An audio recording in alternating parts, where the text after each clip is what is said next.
Avant de commencer le routage, il est important de comprendre l'adressage IP. On va commencer par voir les bases du calcul binaire. Dans le système binaire, nous travaillons uniquement avec des 0 et des 1. 0 se traduit par off et 1 par on.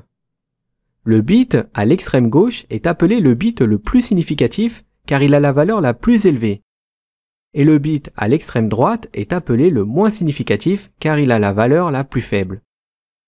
On va voir comment convertir des nombres décimaux en binaire. Par exemple, si on veut convertir le chiffre décimal 0 en binaire, cela signifie que nous laissons tous les bits sur off, donc à 0. Maintenant, prenons le chiffre 192. En partant de la gauche, on va voir les bits qui correspondent à ce nombre. 128 est plus petit que 192. On va donc le prendre et lui mettre un 1. On enlève donc 128 à 192 et il nous reste à trouver 64. C'est le chiffre juste après, on le passe aussi à 1. La conversion du chiffre 192 en binaire est donc 2 1 suivi de 6 0. 128 plus 64 est bien égal à 192. Prenons maintenant comme exemple le chiffre 168. En partant toujours de la gauche, on tag le bit 128. Il nous reste donc à trouver 40.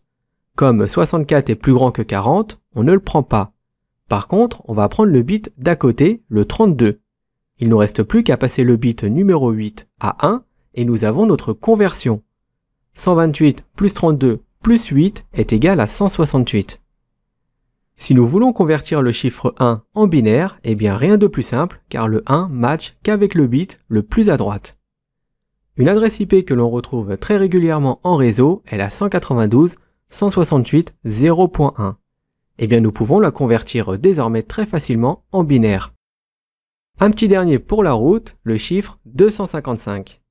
Ici on prend tous les bits, ce qui donne 255. Le chiffre 255 est le chiffre le plus grand qu'on peut avoir avec 8 bits. Comme vous pouvez le voir, chaque fois que l'on ajoute un bit, la valeur décimale double. C'est ce qu'on appelle des puissances de 2. On va maintenant parler des adresses IP. Une adresse IP, c'est une valeur numérique que l'on configure sur chaque périphérique d'un réseau. Par exemple, un ordinateur, un serveur, mais aussi des routeurs, des firewalls et des switches. Il permet d'identifier chaque appareil avec un numéro unique. Les périphériques du même sous-réseau IP peuvent communiquer sans utiliser de routeur.